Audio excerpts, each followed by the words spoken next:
This is the signal that you can use to alert police if you're in danger. You first put your thumb down and then your fingers follow on top.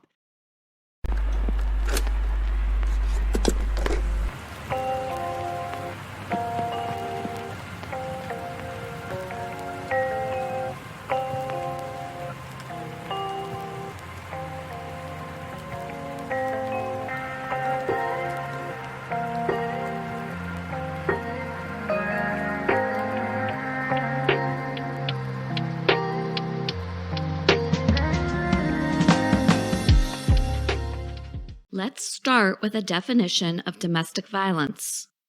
Domestic violence is purposeful and deliberate behavior aimed at gaining power and control over another person.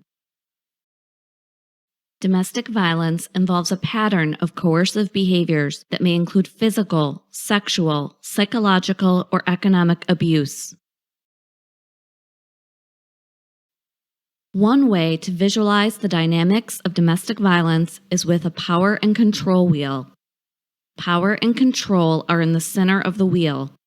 The spokes of the wheel are tactics an abuser systematically uses to instill fear in a partner. Physical and sexual violence often occur less frequently, but hold it all together. This violence is the rim of the wheel.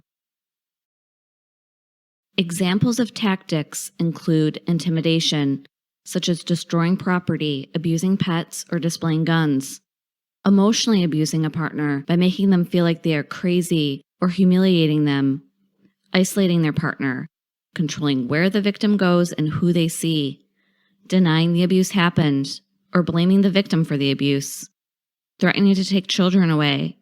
Exerting privilege.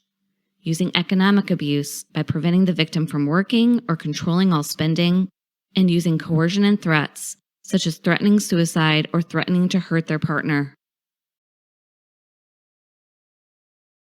You heard her cries for help and her children thanking police officers. Now a domestic violence survivor is sharing her fear about what will happen once her husband gets out of jail. It's an all too familiar scene in Michigan, with more than 55,000 domestic violence cases being reported in 2019. 67 of those violent attacks resulted in death. Hundreds more victims were left with cuts, bruises, and broken bones.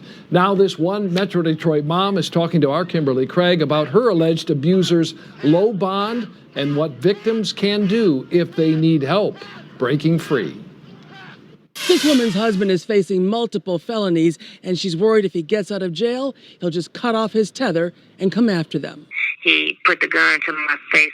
I couldn't even cry or show any emotions after being hit because he didn't want to wake the children up. Angie and her two children, ages 9 and 12, feel like they're in a race against time, trying to move to a safe place before her husband of 18 years can bond out of jail. He was arrested earlier this month after hitting Angie and threatening to kill her and the kids. He's killing them and me and my kids. Today, Angie talking about the ordeal that began at 3 a.m., hours before the children were up. He had hit me in the head with a gun twice and hit me in my face.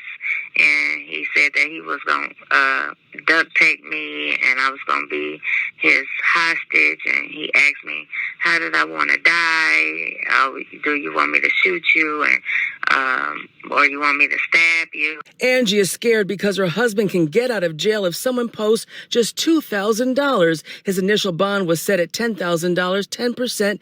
Then Judge Roberta Archer did raise it to $20,000, 10%. Angie says $2,000 is not enough to keep them safe. It was like a smack on the wrist that they didn't care about me or my children's safety at all. It is almost like, go ahead and just finish off the job. And her husband is no stranger to trouble. He's been in prison for fleeing from police and also second-degree murder. If anybody can help us, just relocate if it's in Macomb County or somewhere, anything out of Detroit where we can just feel safe. Financial reasons are a huge barrier for survivors. Often what we see is that batterers control the finances. They control their partner's access to money. They control their partner's ability to work and have their own money. Today, we talked to the head of Haven in Pontiac. They have a comprehensive program to help help victims of domestic violence and sexual assault. We have assistance that we can provide them.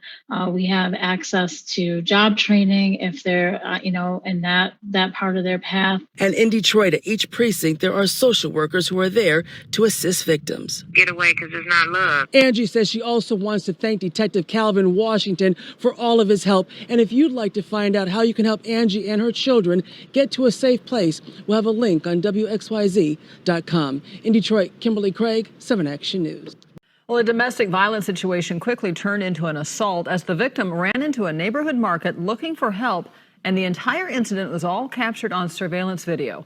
23 ABC's Mark Christian spoke to some witnesses and tells what they did to help.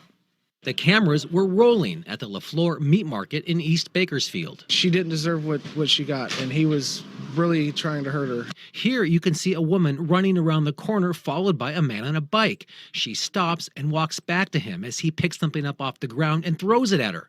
Then he punches her. It looks like she tries to hug him. At this point, it looks like the incident is over as she kneels on the ground. Then she gets up and walks away as he follows. I thought he would have maybe had a gun or something. And here, from another angle around the corner, he rides by her as she enters the store.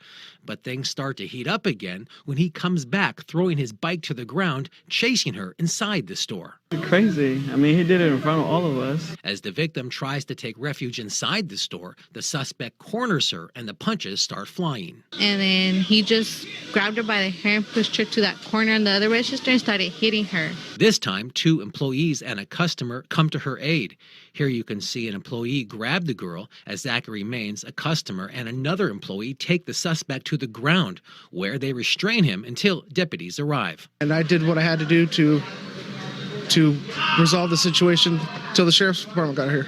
Now, with 16 security cameras in and around the store, the whole incident was picked up on tape. But if it wasn't for employees and innocent bystanders, the situation could have ended up a whole lot worse. Just the right thing to do. And if we wouldn't step in, something major would have happened. That suspect was in court today and pled no contest to misdemeanor spousal abuse. And after facing about 20 days in jail, he'll be on court probation for 3 years and have to enroll in domestic violence counseling. Mark Christian, 23 ABC. Well, the Gabby Petito case is just another example of violence against women, and we know exactly the specifics of her case are unknown, rather, but we do know that according to the National Coalition Against Domestic Violence, on average, nearly 20 people per minute are physically abused by an intimate partner in the United States, and that's 20 people per minute. So joining us now to give us some guidance and perspective on how to identify any of these situations and what, if anything, we should do if we witness domestic violence is the Director of Futures Without Violence, Kirsten Stewart. Kirsten, thanks so much for being here. Thank you for having me. Well, let's start with the basics. We all know that abusive relationships don't all look alike. What are some of the key factors that you look for? Absolutely. If you're a family or friend or even just a concerned member of the community, you want to notice if somebody's changing their behavior, if they seem to be afraid of their partner, if somebody who is enthusiastic and exuberant is all of a sudden very quiet or shy. Certainly if you see bruises or cuts that can't be explained, but that isn't always the case. Sometimes the scars are very much inside. So if you do see or are concerned about domestic violence, ideally you can find a quiet time to talk to the person you're concerned about and really just ask them. We encourage people not to blame somebody, not to shame, to just make themselves available to have a conversation. And in the Gabby Petito case specifically, we see that police cam video where she seems upset and he has scratches on his face. How can you differentiate whether someone is truly in danger versus a couple that's having an argument or having some sort of breakdown? That is a hard question. And if you're, far away and out in public, you can't always tell. We suggest you always take your cue from the person who seems potentially to be the victim. Again, are they afraid of that person? Are they trying to avoid that person? Are they, sometimes the person who takes all the blame isn't necessarily the person who's doing the harm. So we always recommend that you try not to escalate the violence. You certainly don't want to do that.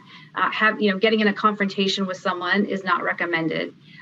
Again, ideally, you would try to take that person to the side. If you can separate the two people, have a conversation, offer resources. There's a national domestic violence hotline number that you can share. But really, it's about asking the person what they want, what they need, and if they feel safe.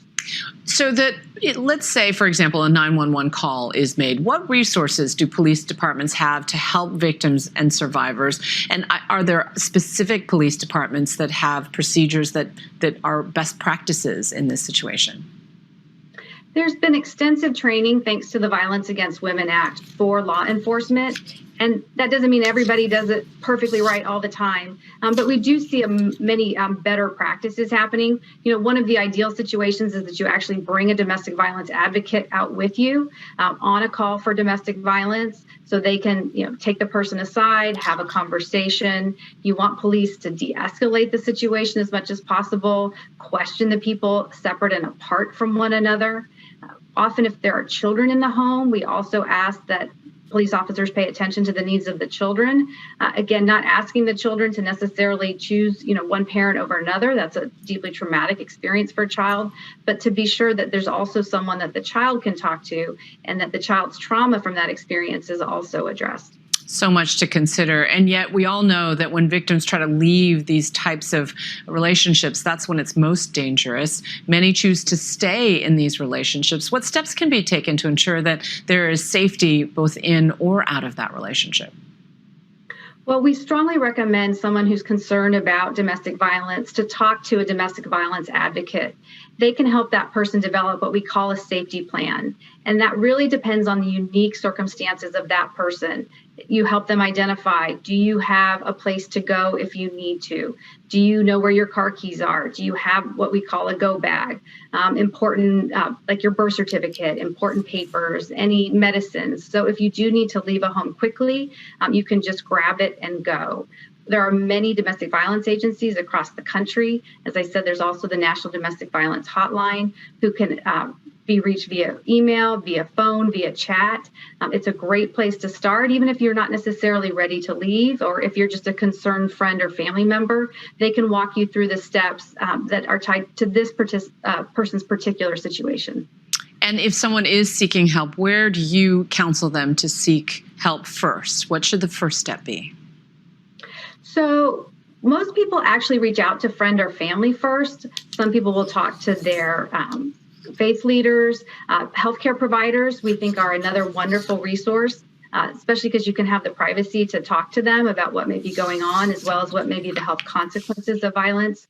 Most people don't actually go to the police first. And again, we strongly recommend a call to a domestic violence advocate. Many domestic violence programs just have someone you can talk to. You don't have to be ready to leave the relationship or run to a shelter. It can just be a person to talk to start thinking about your situation and what might be your options.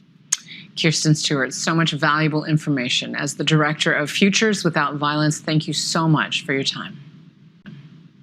Thank you. And thank you so much for covering this story. We really appreciate it. Well, we're grateful to you. So if you or someone you know may be a victim of domestic violence, regardless of gender, you can call the National Domestic Hotline at 1-800-799-SAFE. That's 7233. Or you can also text START to 88788.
while millions continue analyzing Gabby Petito and Brian Laundrie's final encounters laid out on social media and in police body cam video, we're letting a local domestic violence expert weigh in. And as Tony Ann Torrens tells us, this is just one devastating example of violence that happens everywhere, every day. With her being so visible with social media and all, that it brings domestic violence to the front of a lot of conversations. Penelope House Executive Director Tony Ann Torrens believes Gabby Petito's disappearance and now homicide case has gained national attention because of the trail of social media Petito and fiancé Brian Laundrie left for their followers. But she says the alleged domestic violence between the couple happens daily. Domestic violence definitely knows no boundaries, and it can happen to anybody, any race, any culture, any socioeconomic status, any level of education. This body camera video from Utah police has been viewed millions of times. Police pulled the couple over after a 911 call that Laundrie hit Petito. When police spoke to the couple separately, they noticed scratch marks on Laundrie. Torrens says police have a very tough job to do in these situations. Law enforcement does have a difficult job determining who is the primary aggressor. Was the victim acting in self-defense, and therefore you will see marks on the perpetrator. And take a look at this clip when officers first approached the van. There's speculation Petito could have been doing this violence at home signal for help. It's very hard to look in those recordings what's actually going on. It's kind of frantic. So, you can probably read into it, what you want to read into it as far as what she may or may not have done. But the bottom line is I think people need to understand, once again, that there is a lot of domestic violence in our communities, and often the domestic violence escalates to a situation where there is a homicide. Now, police have not confirmed if that was the signal she was using, but if you are in a domestic situation, this is the signal that you can use to alert police if you're in danger. You first put your thumb down and then your fingers follow on top. And if you are a victim of domestic abuse, Torrens says to get out when it is safe to do so. Definition of domestic violence. Domestic violence, also known as domestic abuse, spousal abuse, battery, family violence, dating abuse, and intimate partner violence, IPV, is a pattern of behavior which involves the abuse of one partner against another in an intimate relationship, such as marriage, cohabitation, dating, or within the family. Definition of domestic violence. Domestic violence can take many, many forms, including the following. 1. Physical aggression or assault, such as hitting, kicking, biting, shoving, restraining, slapping, throwing objects, and battery. 2. Verbal abuse or threats of violence. 3. Sexual abuse, both forced and withheld. 4. Emotional and psychological abuse. 5. Controlling or domineering behavior, controlling the other party's relationship, time, and activities. 7. Intimidation. 8. Stalking. 9. Passive abuse, such as neglect. 10. Economic privation. 11. Financial abuse. And last, withholding of children. The Center for Community Solutions defines relationship abuse or domestic violence as assaultive or controlling behavior done on purpose and repeatedly by one person to their partner or ex-partner in a way to have power and control. Domestic violence is the willful or unlawful use of physical force. Domestic violence does not have to include an injury. Domestic violence includes placing another person in fear of their safety. The abusive partner and domestic violence. It is important to remember that anger and violence are not the same thing. Anger is an emotion, and violence is a behavior that expresses that emotion. Domestic violence knows no boundary. Domestic violence knows no gender, social, economic, or cultural boundaries. Anyone can be a domestic violence perpetrator, and anyone can be a domestic violence victim. Intimate partner violence. Many scholarly studies report that in relationships with dynamics of control and oppression, the violence often takes multiple forms of physical and non-physical abuse taking place together. Overall, 24% of individuals have been assaulted by a partner at least once in their lifetime. Statistically, 25.3% of individuals have perpetrated intimate partner violence, or IPV. Rates of female perpetrated violence are higher than male perpetrated violence, 28.3% versus 21.6%. Among large population samples, the breakdown of intimate partner violence is as follows. 57.9% was bidirectional, i.e., both parties committed intimate partner violence. 42% was unidirectional, i.e., one party committed intimate partner violence. Of that, 13.8% of the unidirectional violence was male to female, and 28.3% was female to male. A Center for Disease Control, CDC study in 2010 found that 60% of the victims of severe physical domestic violence were women and 40% were men. Impact of intimate partner violence by gender. When severe aggression is perpetrated, i.e., punching, kicking, using a weapon, rates of injury are much higher among female victims than male victims. And those injuries are more likely to be life-threatening and require a visit to an emergency room or hospital. However, when mild to moderate aggression is perpetrated, i.e., shoving, pushing, slapping, men and women tend to report similar rates of injury. Victims of physical abuse experience more physical injuries, poorer health, psychological disorders, and poorer mental functionings compared to non-victims. These effects are generally greater for female victims compared to male victims. Martin S. Fiebert of the Department of Psychology, California State University, Long Beach, states that consensus in the field is that women are as likely as men to strike their partner, but that, as expected, women are more likely to be injured than men.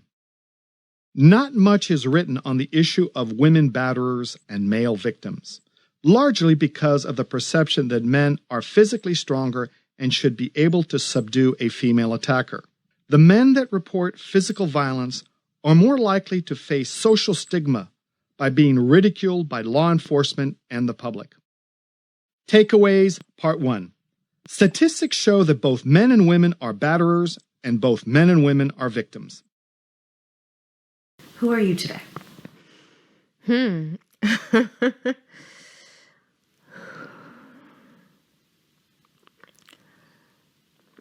I'm a survivor. I don't think I've said that out loud. It was late 2014, early 2015 that I met my former partner. We were introduced by family members from either side. It started off very, on the surface, like very much a love story. We had a lot of fun, so many similarities. He didn't live here. He actually lived in the States. So it was a lot of like back and forth visiting, which was great too. In the beginning, it was psychological and emotional. So I would say things like we'd get into a huge argument and then I'd just be like, it's too much for me. I don't want to be in the relationship anymore. And he would literally call my phone like 100 times in a row. 100. To dial somebody's number 100 times in a row is ridiculous. Over and over and over and over and over again. And I'd start to feel like, oh my God, like I'm such a monster, this poor guy, like he wants to work it out, this and that, whatever. So the emotional and the psychological was common, and that was like maybe like for the first 2 years. And so it didn't really feel like what I'd term as abuse. When he actually came here, moved here, that's when the physical started. And that's when I started to see like, this is crazy. I realized that it was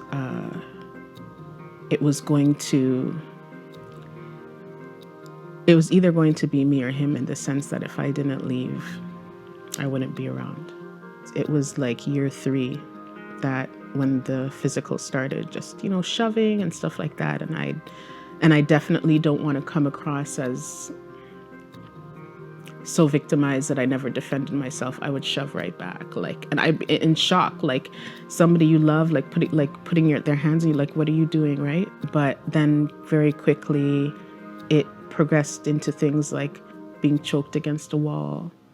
There was even a point where he tackled me like a football player, and he's a big guy. And I would never wish on my worst enemy the feeling of somebody's hands on your neck and looking at somebody who has proclaimed that they love you, but is literally jeopardizing your life. I never had real, sincere thoughts of truly leaving until the physical abuse began, because that's when it was my wake-up call. Yeah, it was my wake-up call. It was an entire turning point in my life. 2019 was the year that broke me, but it was also the year that blessed me with a strength that I earned. I'm grateful to say I'm in a great space right now. Very grateful to say that, because some women will never get to say that. It's a difference between literal life and death. And I would advise women to choose life. Do whatever you need to do to survive. Yeah, and be strong, but don't stay. Don't stay.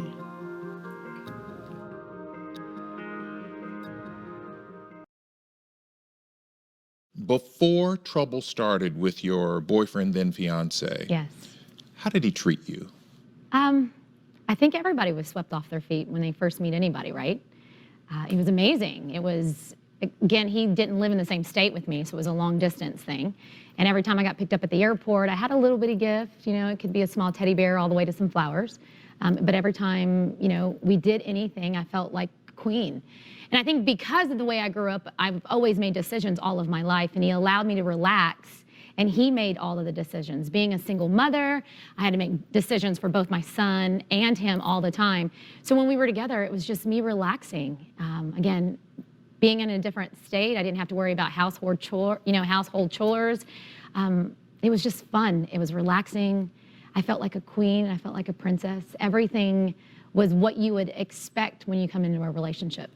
And so, at least initially, this guy was, you said a queen. I mean, he's treating you properly. There's no sign of any issues. Yeah, and what's funny is because we are both in the fitness industry, we both ate the same, we both worked out the same.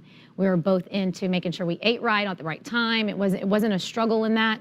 I had nothing other than when I was in Houston and he was in his state, there was some struggles of insecurity that would he give me, but in my mind it was just like, well, if we were in the same city, he wouldn't have these struggles, right? He wouldn't be insecure of where I was going or what I was doing. And at the time, I'm a sales rep, and so evening dinners were required for us to go out with our, with different people, social events, networking events, and so insecurities would step in. But I got it. Like, he was far, far away, and he couldn't be the man that he wanted to be because he was in a different state. So I just made myself think that, okay, we can fix it. How do we fix it? So your Prince Charming turned out to be anything but. I think he was a Prince Charming on the outside, but his core was completely evil. And in hindsight, which is always 20/20, what were the red flags? What were the issues that you were seeing with him that was an indication that this guy could become abusive? So when we weren't together, he would always call me on FaceTime if I were at home. Whether we were talking on FaceTime or not, it was FaceTime, and we would sit and watch a movie, would breathe. Again, thinking that if we were dating, we'd be in the same room. He would constantly call me, but I was just thinking, oh my God, he loves me. He's gonna call me all the time. It's constant constantly attention. texting. Yeah, just a ton of attention. Always wanting to know where you were? Yes. And that never bothers you?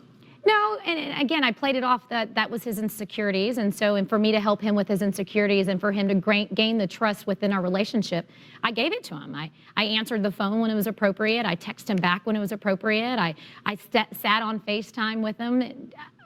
everybody has their own insecurities, and I played into his. What traps do you now see that you would tell women to avoid? Listen to your gut, especially women.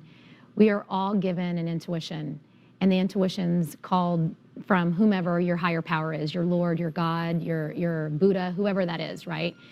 Women are given intuitions for reasons, and follow that.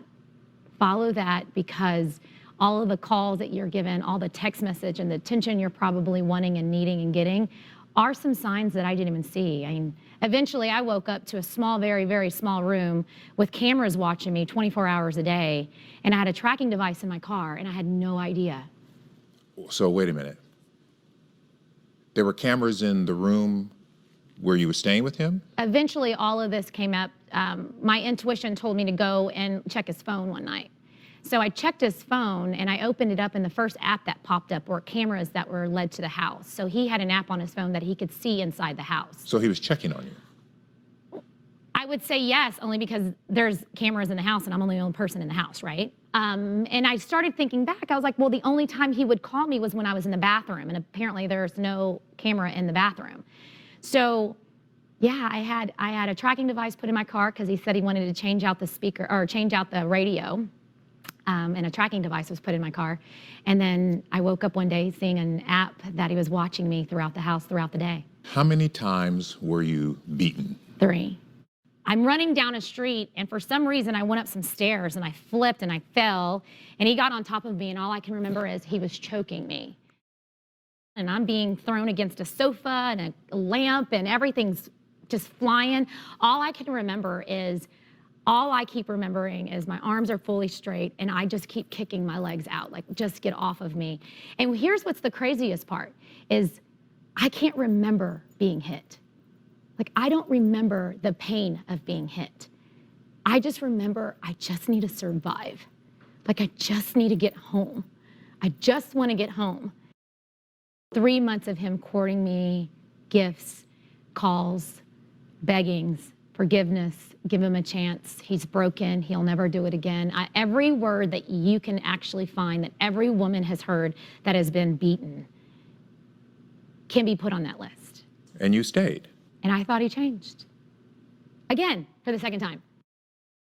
I jump out of bed, and it's him chasing me all around the house, pushing and pulling and tugging and hitting me. And the only reason he stopped is because I stopped and I said my rosary. I stopped and I prayed my rosary. And he never touched me again. Did you ever tell anyone what was happening to you? So we only had a friend, a couple that were married, great Catholic couple, that knew about it. They were there at the first beating. Did you ever tell family, friends, girlfriends? Never said anything about it? No. Did you ever consider calling the police? I was ashamed. I didn't want to tell my girlfriends that our beautiful selves were amazingly unbroken and a piece of bunk. I didn't want to tell them this was fake, because behind the doors he's beating me. I didn't want to tell anybody that. I was fearful. I didn't want to report it. I didn't want the backlash of it. And I think a lot of that is why women don't report it. It's one, they feel like they have nowhere to go, and there's no one to help them because of the backlash that could happen, because of who that person is and who we're not, right? And then you're going to judge me. Everybody in America is about to judge me. Everybody in Houston's going to judge me. It takes a strong person to open up and to be allowed in to know that what's going on, because there's a whole lot of people out there, whether they're married or dating, that there's a lot of things going on behind those doors that none of us even know, that our best friends are dealing with.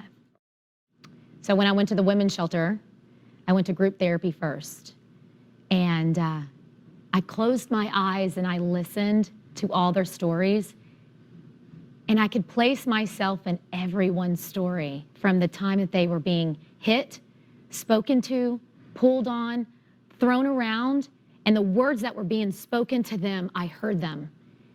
The only difference was the circumstances. That was it. What I learned about myself was I wasn't alone. way at all, period, but strictly only for educational purposes. Let's listen to a couple of these domestic abusers and see what they're thinking. Why do they do what they do? They can't speak for everybody, but they can speak for themselves. Educational purposes only.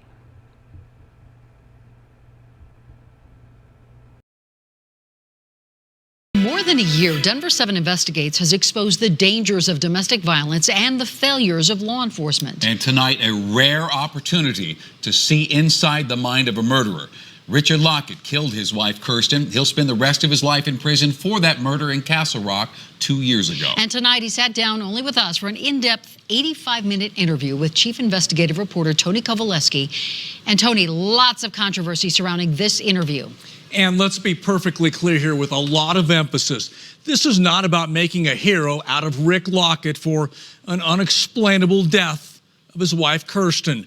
This interview has one purpose: allowing our community and our cops to better understand the dangers of domestic violence. Many times, these sad stories end in a murder-suicide. But tonight, the rare opportunity to learn from a killer and maybe prevent another Rick Lockett.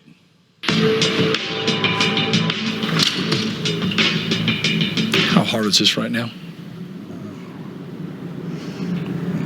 Awful hard to relive it.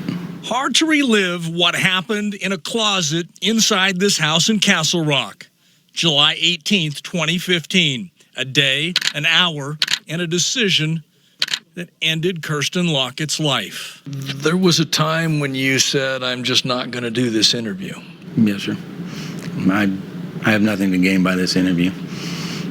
It's not going to shorten my life sentence. It's not going to mean I'm going to walk out of here. I mean, I'm going to be carried out of prison in a box. What do you say to people who think you're a murderer, think you're a monster? I think they'd have to be in my shoes to understand, what exactly happened. He's now in prison for the brutal murder. Pictures too graphic to show you. The final chapter in a bad book on domestic violence. At one time, you loved Kirsten. Yes, sir. What changed? I still loved her. The pictures look like any couple and any family, but Richard and Kirsten Lockett's relationship unraveled violently. She filed a restraining order keeping him away from the kids. Police say he later kidnapped her, attacked her, and then went on the run. Is in possession of a small handgun and is potentially homicidal and suicidal. While police tried to find Richard, Kirsten and her 5 kids were hiding in her brother's Castle Rock home. Richard found the house and spent the night outside a window. I want to go to that night, that morning of the murder. Yes, what's your recollection? Can you take me through? I just overwhelming desire to die. I was in a lot of pain. So I laid there and watched my kids all night. What was going through your mind? Not much. Just wanted to die. Did you go there to take your life? Yes, sir. Did you go there planning to take your wife's life? No, sir. I thought my spirit would stay with my kids. If I killed myself there and I could stay with them. For some people, hearing what you just said the first time, they would say that is sick. They would say it's selfish because your kids had to experience what happened. Absolutely. One, I didn't do it in front of my kids. I know that's probably no... It's the same house, though. Yes, sir, it is. They will remember... Yes, sir. That drama forever. Yes, sir, they will. Regrettable? Absolutely. But once again, it's not like sitting here now, it would seem insane to do something like that. Police say Richard broke through the back window, sending glass onto the bed where Kirsten and the kids were sleeping. Minutes later, behind a locked door, Richard and Kirsten were in a closet. I remember talking to Kirsten. I turned my back so she didn't see me stab myself, and stabbed myself both sides of my neck. remember seeing the blood pour out all over her pant leg. Do you think you took your wife's life? No. You don't? No. They asked me if I blacked out. I don't think I blacked out. I think I lost a lot of blood and passed out. My guess is she picked up the knife and stabbed herself. You realize that's not going to sit well with a lot of people. Absolutely. Help people understand why you take a guilty plea for the worst possible punishment you can receive, life in prison without parole. Because I'm guilty of that charge. That's right. During our nearly 90-minute interview, Richard Lockett never admitted to killing his wife. He would only say his actions ultimately contributed to the end of Kirsten's life, leaving her kids without a mother. Is there anything you want to say to them? I'm sorry. But I love them. I wish I was stronger. Yeah, I'm sorry, Tony. He hardly seems remorseful to me. I mean, here he killed his wife. He still denies it.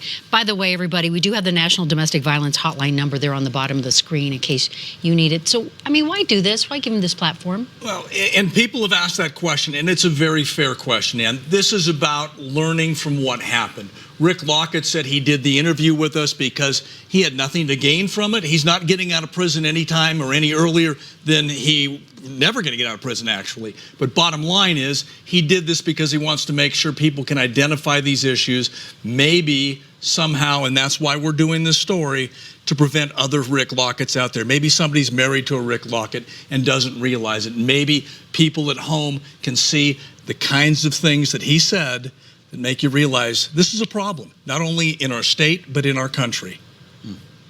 And one of the issues here, and people are asking, how much did he tell the truth? We're looking at that. We talked to the DA that was going to prosecute this case, and he put into perspective what was truth and what was not truth. You'll hear from him right now. It cheapens and degrades Kristen's life and her death when he lies about it, and that can't be left to stand. Can't be left to stand. Tomorrow night, we talked to Mr. Gallo. We talked to two experts, criminal psychologists. They analyze what he said. They get inside that, exactly what you were talking about here, Ann. He didn't tell the truth on everything. When he said that he didn't take her life, the evidence doesn't show that. All right. Looking forward to that. Thank you, Tony. Sir, I guess the best place to start would be, obviously, the police are charging you with conspiracy, with being a part of this, and with first-degree murder. What do you say to those charges?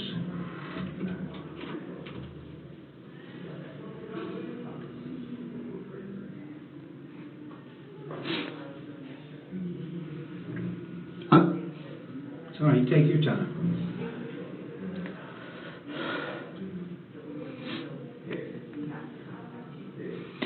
My wife is dead.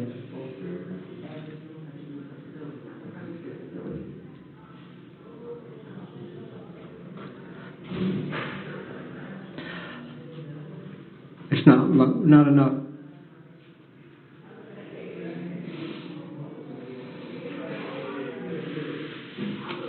What do you mean when you say it's not enough? What do you mean? I'm still fucking alive.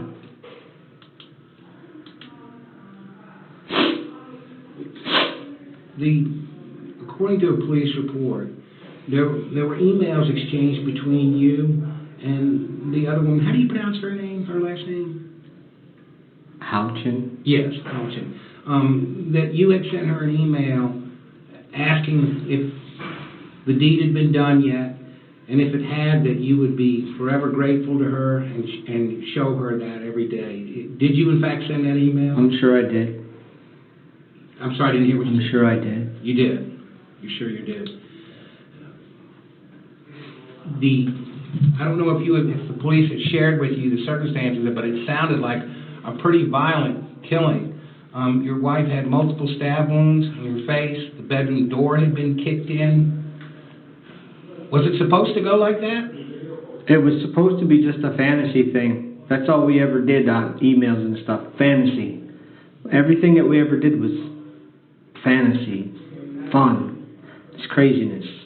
Never should have went this far. It wasn't until I couldn't get my wife on the phone when I realized that something was wrong, that it might actually be real. And then when I couldn't get in touch with her and I couldn't get in touch with her mom and her stepdad, it started sinking in. And I was up in New York at the time, and I was driving back when I finally was able to talk to the detective, and he said that my wife had been really killed. So that email that you sent out saying, has the deed been done? If so, I'll be forever grateful. You never got a response to that particular email then, or did she ever tell you, yes, it's done? I don't remember. Emails, I mean, you can send a text or an email in seconds and forget about it. So I couldn't tell you 90% of anything I've ever sent to anybody. So I don't know. And the rear garage door is where she was supposed to gain entry to the house. Did you leave that door open for her? Did you tell her about that door? I told her the door was open on occasion, yes, but other people have had keys to my house. When I moved into that house, 7 or 10 days after we had moved in, a kid walked into the front door that was locked with a key to the house. He was with a cleaning company.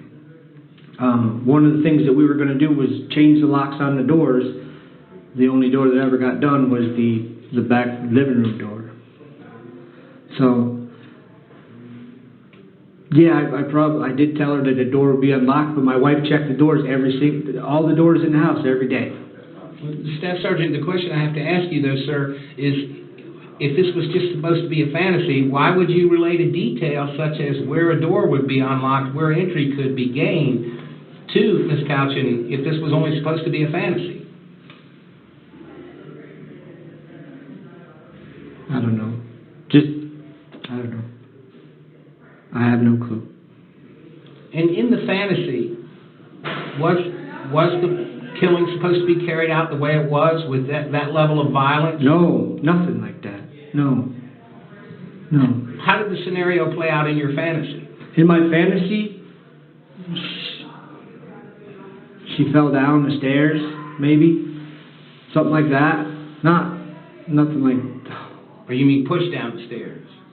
Well, my wife had balance issues because of the surgery she had a year prior. And every once in a while she would almost fall down. And then our dogs would always be under her feet. So it's not crazy to think that the dog would trip her, because my dogs have actually tripped her a couple of times in the past. So that would be a crazy fantasy that, hey, she fell down the stairs because the dog tripped her. But that's not a fantasy about killing someone. You said you guys had fantasized about killing her. Yeah.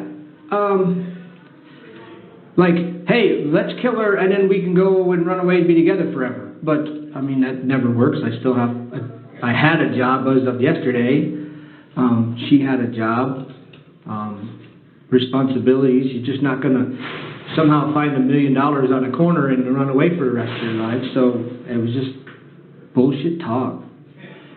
I mean, if you wanted to run away right now, could you? I can't. I couldn't 2 days ago. I had $152 in my bank account 2 days ago, and I made it from Upper New York to the house with that much. That's it. So there's not like there was any realism to it, no truth to it. Because I wasn't going nowhere. It sounds to me, though, almost like the only thing you're lamenting right now, though, is your situation. I mean, what about the fact that your wife was killed?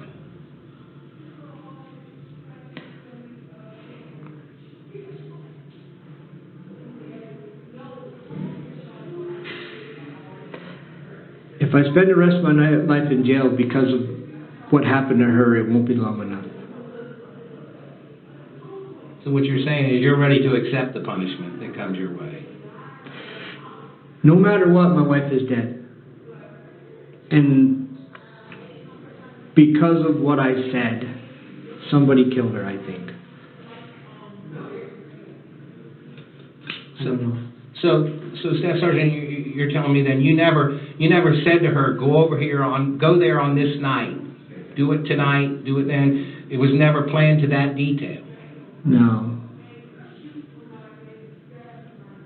No. I mean, I've been in the military a long time, so whenever I look at a situation, I look at it from every aspect, all points of view. And no matter what I'm doing, I always figure out every option, every aspect of it. And that's just one of those things. When you're talking to somebody, you just naturally talk about every aspect of everything. You know. But didn't it occur to you, I mean, if you were dating this other woman, you guys were having an affair, okay, and you've admitted to that, correct? That you were having an affair with Ms. Couch, okay. Didn't you have some indication of what her personality might be like? I mean... No, she was a great person. Every time I ever saw her, she was a great person. She had an anxiety issue, yes. She had, she was taking medicine for anxiety, but not for crazy want to kill somebody. And it wasn't just a killing, and I don't want to harp on this again, Staff Sergeant, but I have to bring it up, and that is that it was a very violent killing. Do you know that one of your wife's fingers had actually been severed off? No. You had not been told that?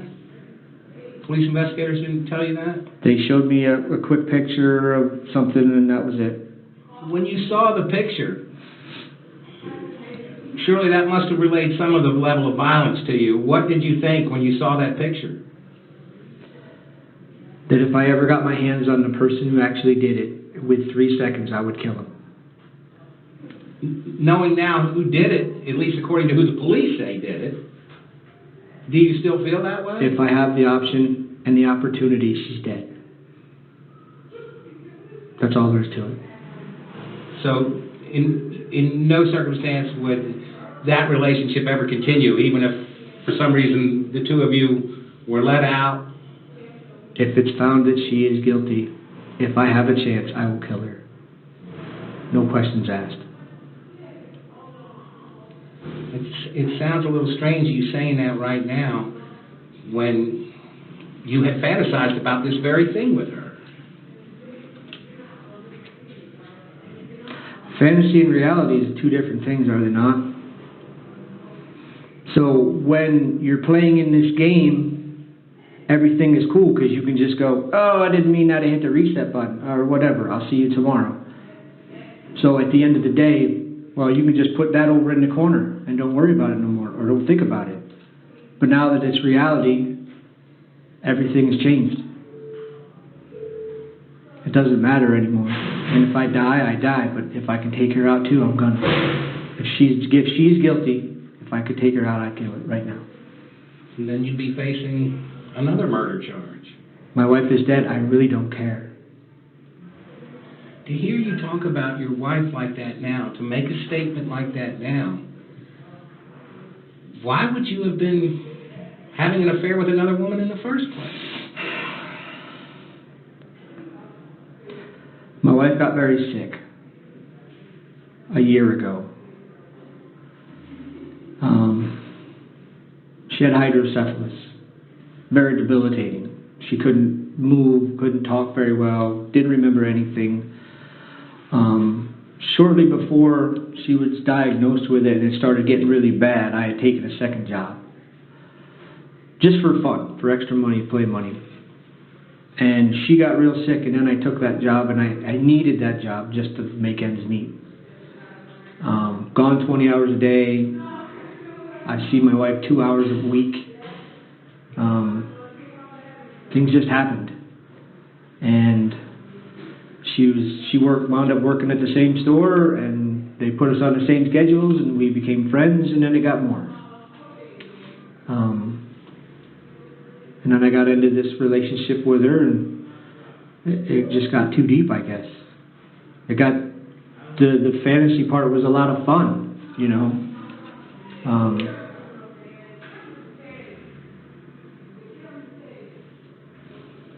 Did you have any communication with Ms. Couchin in any shape or form after the murder happened, whether you knew about it at that point or not? Did you guys exchange any kind of communication after the fact?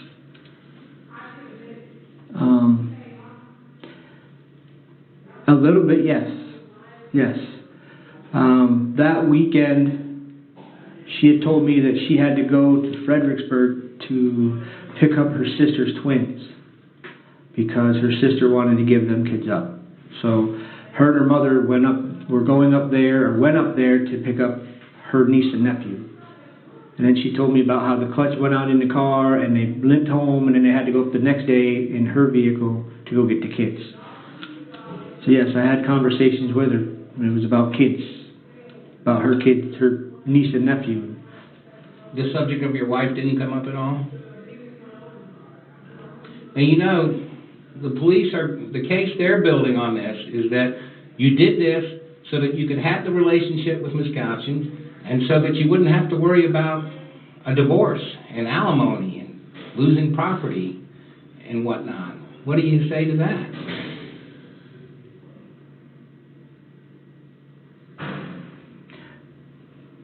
It had come up, yeah. The talk like that had come up, yes.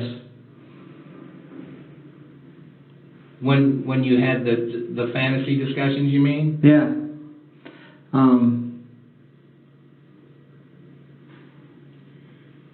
Yeah. What was said? I told her that I was not leaving my wife. I said, if Dana would agree to an equitable divorce, we would get divorced and that would be fine. But she wants to stay. She wants to work through this, the affair. She wanted to work through it. Go to counseling like we started, make our marriage better, and then come March, move from here to go somewhere else, because that's when I was supposed to move. You said that to Ms. Couchin, that if your wife was willing to work through this, you were going to stay married? I told her I'm not divorcing my wife. If she wants to stay and ruin my career and all that, I'm not going to divorce her. If it's an amicable divorce, we will get divorced, and then her and I would try life together. What was Ms. Couchin's reaction to that? She said she understood, always. And at no point did she ever relate to you that she had actually gone over there and killed your wife? She never said that she went and killed my wife, no. She never did. Not one time did she say, I killed your wife. Did she say she was planning to?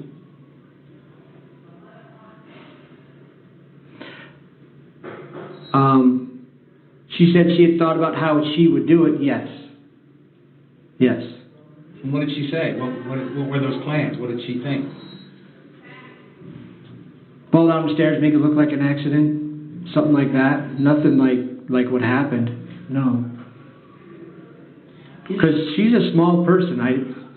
I don't even know how I could even think about her being able to do stuff like that. I don't know. You're talking about your girlfriend? Yes.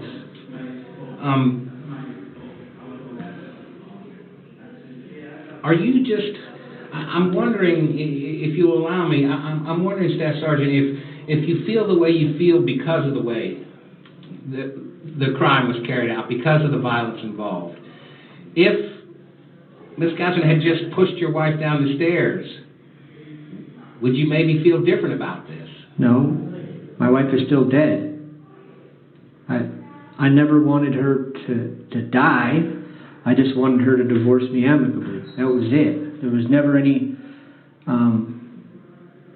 well, she's dead, it's good, let's go. I mean, there might have been talk about it, yeah, but it was not act upon it, never. Never act upon it. I mean, it's like people playing World of Warcraft games.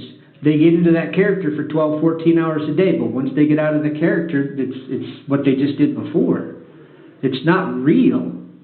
And that talk was never real. Not for me. It was fun. It was just, man, if we lived in a crazy world, the crazy shit we could do, that was it. And now that it's all really happened,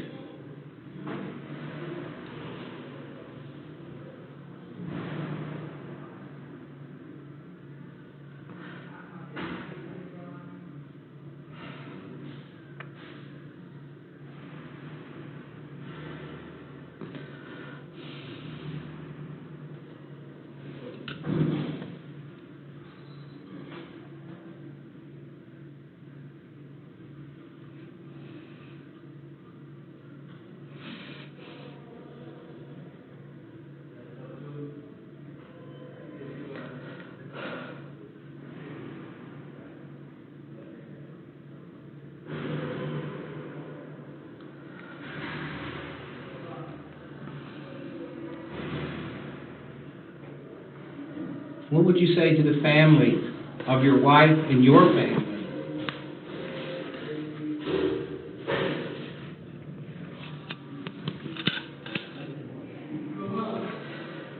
If I get out of jail anytime before I'm dead, it's too soon.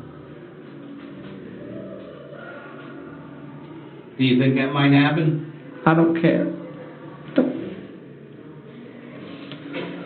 Do you intend to cooperate with police throughout this investigation and through the trial? So you are willing to testify against Ms. Couchman? Yes. Have the police discussed that with you? Is any opening up any other options for you? No, they just told me, they kind of bullied me, but they told me to tell them what I knew. What they knew, just.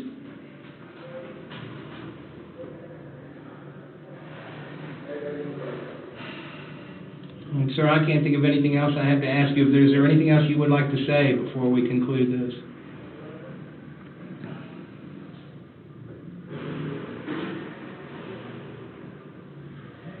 It doesn't mean much of anything, but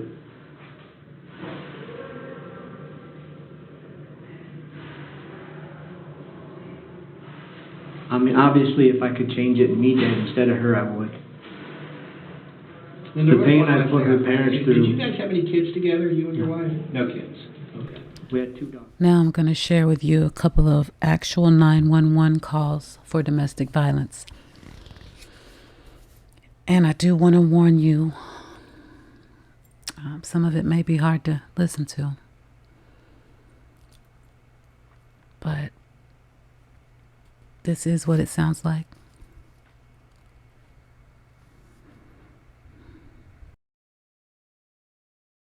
On the 21st, 1991, time 22:13 hours. This will be a 911 call, position CT07.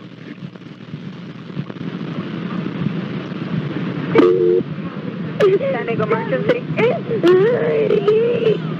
Standing emergency. My mom and Debbie are having a fight.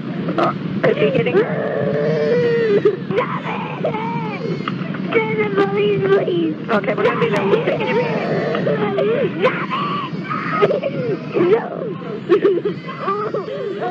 Let me talk to you. Where's your mom?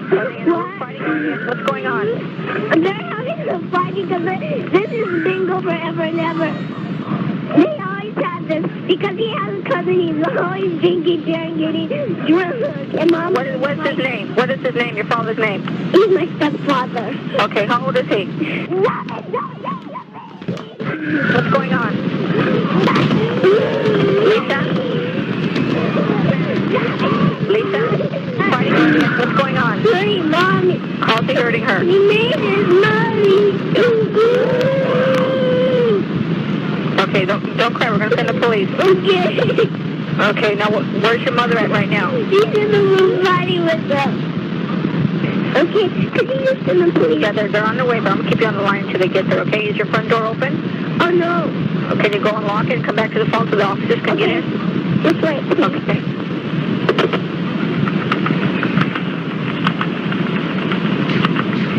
He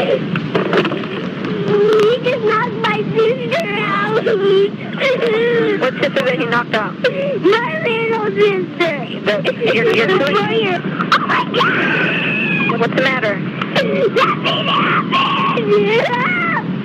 Just wait for the police!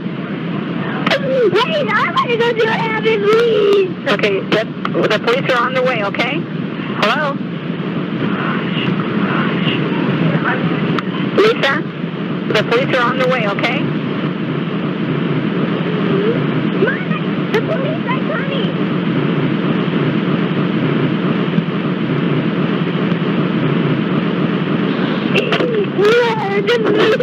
My stepdaddy's got the baby now. Yeah, Lisa, where is he at now? What? Lisa, where? Hello?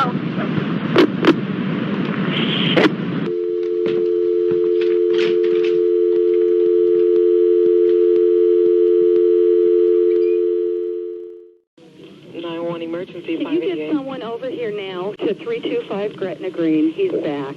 Please. Well, okay, what does he look like? He's O.J. Simpson. I think you know his record. Could you just send somebody over here? Okay, what is he doing there? He just drove up again. He just drove somebody up. over? Okay, wait a minute. What kind of car is he in? He's in a white Bronco, but first of all, he broke the back door down to get in. Okay, wait a minute. What's your name? Nicole Simpson. Okay, is he the sportscaster or whatever? Yeah. Okay, Thank you. Wait a minute. We're sending the police. What is he doing? Is he threatening you?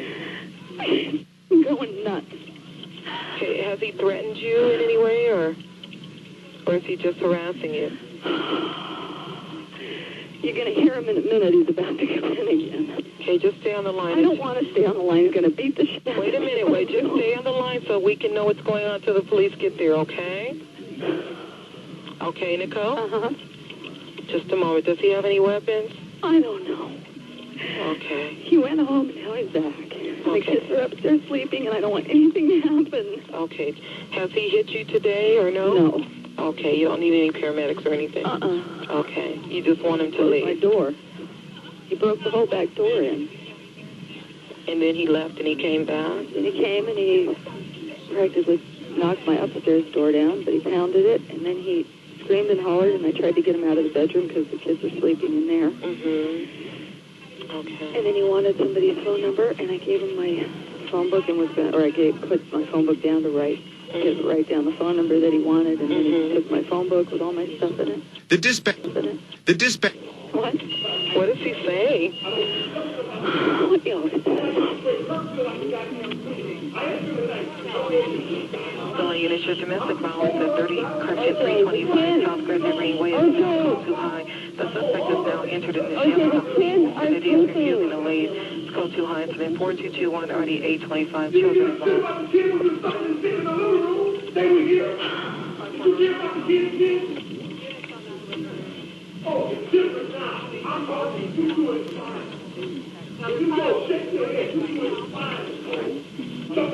Just stay on the line, okay? Is he upset with something that you did? A long time ago, it always comes back. Hello, I'm Ann Justice, Sergeant with the Phoenix Police Department Public Affairs Bureau. The information, audio, and visuals you are about to see are intended to provide details of an officer-involved shooting which occurred at 9 p.m. on June 16, 2020.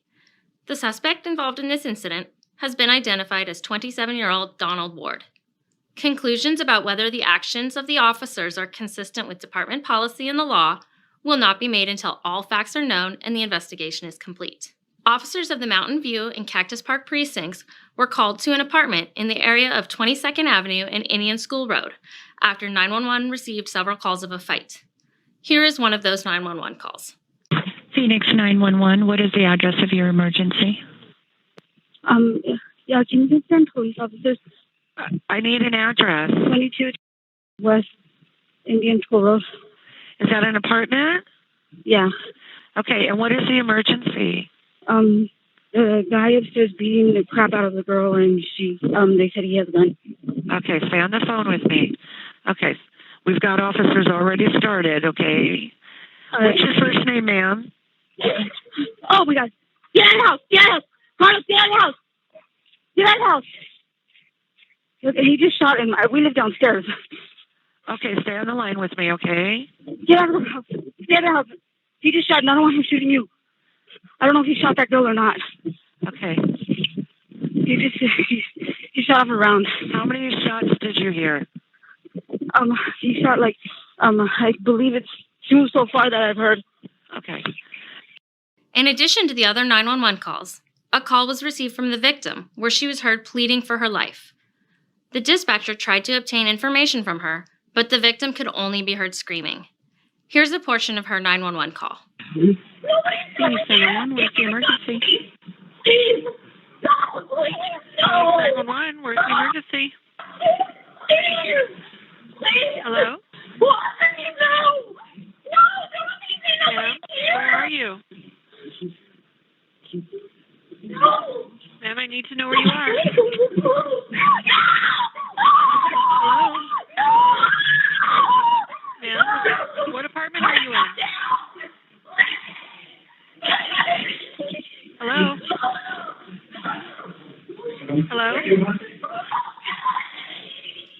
The phone line remained open for several minutes as the victim continued to plead for her life. Additionally, the dispatcher believed gunshots had been fired, and this was also reported by at least one other caller. When the first two officers arrived on scene, they located the apartment and attempted to make contact. Phoenix Police!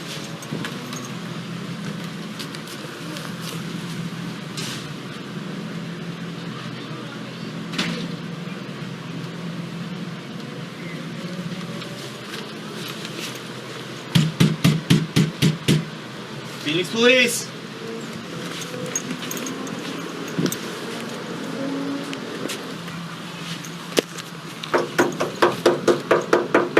Phoenix Police, if you're in there, just come out. We just need to make sure you're okay. Okay, get them out of here.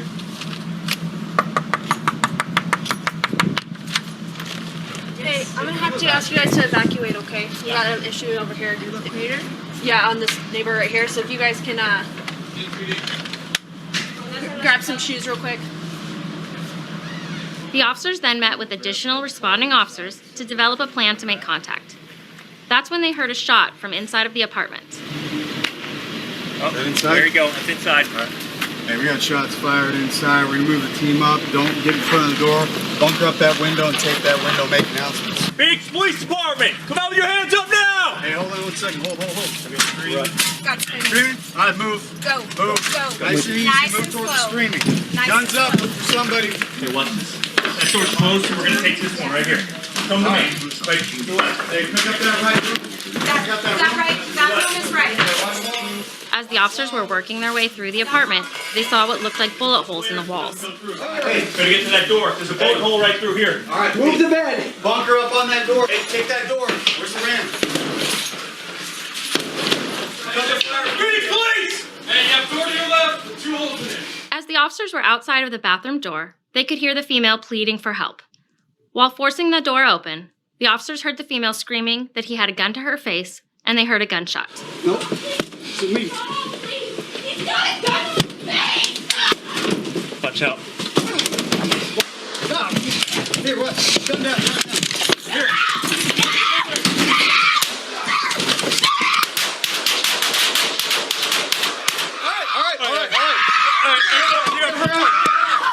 Officers fired at Ward, striking him and ending the threat. Here's the shooting from another angle. Nope. It's me.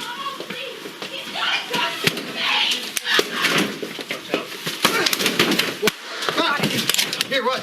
Gun down. Here.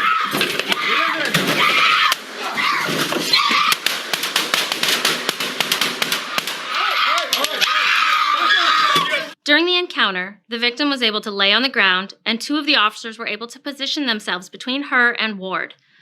The victim was not injured by any gunfire, and there were no injuries to any other community members or officers. Donald Ward was pronounced deceased at the scene. It was learned that the victim and suspect had been dating for several months, and there was a previous history of domestic violence. Ward's gun was located at the scene. 3 officers fired their duty weapons during this incident. All right, deep breaths for everybody. So now we're going to go into what it looks like sometimes. Domestic violence is no joke, not even on the smallest possible scale. And a lot of times it leads to murder or murder-suicide.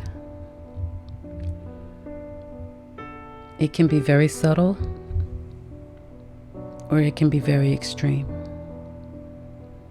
It ruins all kinds of lives, from the people involved, the children involved, the officers that respond, the dispatchers that have to hear the calls, and us that have to tell the stories. But of course, most importantly, for the victim.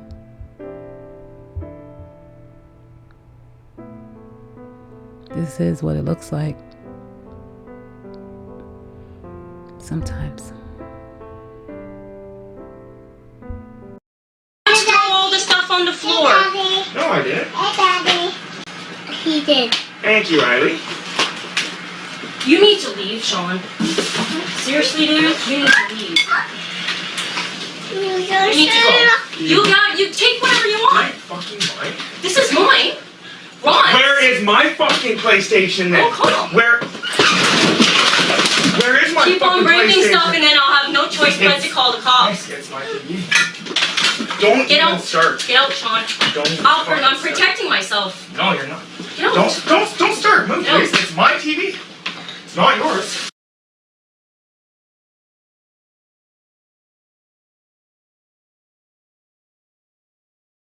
Bitch! You want to punch me in the fucking face? Oh, God, I can't believe you. No, you just punched me in the fucking face. No, you just punched me.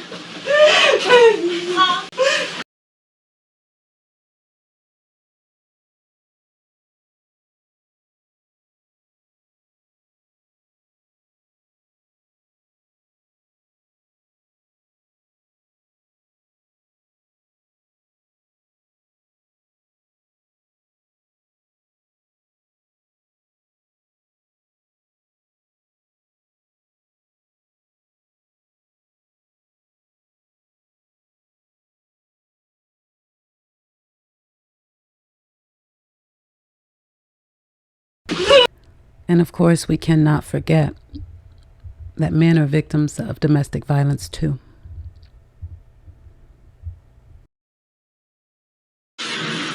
This week, we are drawing particular attention to the issue of domestic violence ahead of Saturday night's Girls' Night Out event. One element that is often overlooked is domestic violence directed at men. But as 13 News reporter Shannon Litton explains, there's help for them too. People tend to think of male as being tough, just being able to take care of things themselves and not needing help as much. Trish Miles is a counselor at Resolve in Charleston. She has 10 years of experience working with domestic violence victims and survivors from all walks of life. At a time when women are considered the most likely victims of domestic violence, she says male victims are frequently overlooked or even ignored. How do we stop making this a taboo subject to talk about when it comes to men?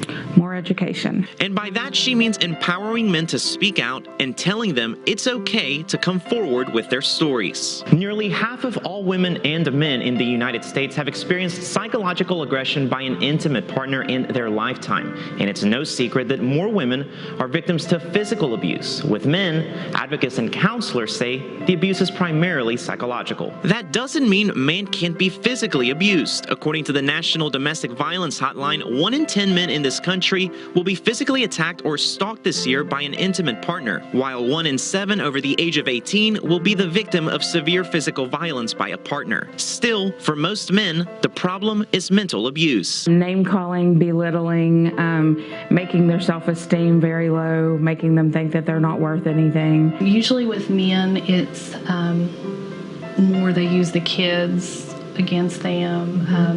It's more of like the mental abuse and stuff, and sometimes it is physical. Go tell mommy that if she doesn't do this, that this is going to happen, or go tell daddy that if he doesn't do this, that this is going to happen. But the one thing both men and women share in common when it comes to domestic violence is the struggle of breaking the cycle of abuse. Something as simple as picking up the phone. Seek help. Call the YWCA. We have counseling, we have support groups, we can develop a safety plan. In Huntington, I'm Shannon Litton, 13 News, working for you. And we want to remind you, if you've experienced domestic violence, there are services available no matter who you are. As you just heard there, the YWCA has resources. Domestic violence doesn't discriminate. People of any race, age, gender, sexuality, religion, education level, or economic status can be a victim or a perpetrator. Multiple forms of abuse are usually present at the same time in abusive situations, and it's essential to understand how these behaviors interact so you know what to look for. Hopefully this video has helped you to know what to look for. And if it hit just a little too close to home,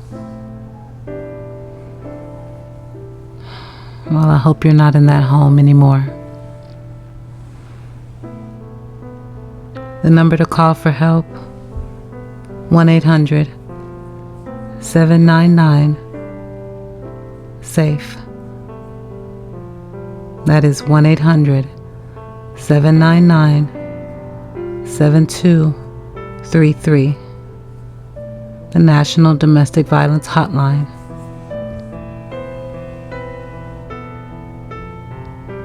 You got to get out as safely as you can, but you've got to go. There's help. And there is healing on the other side. I had a therapist tell me once, it was ironic how much love I gave out, because I didn't give much to myself. She laughed, like self-love was a sick joke. I chuckled, then cried at home. I had someone tell me once I could not love anyone else until I learned to love myself. This time I got to laugh. This time the sick joke was mine, was me. Might as well wait forever. I remember hating myself at the age of 7.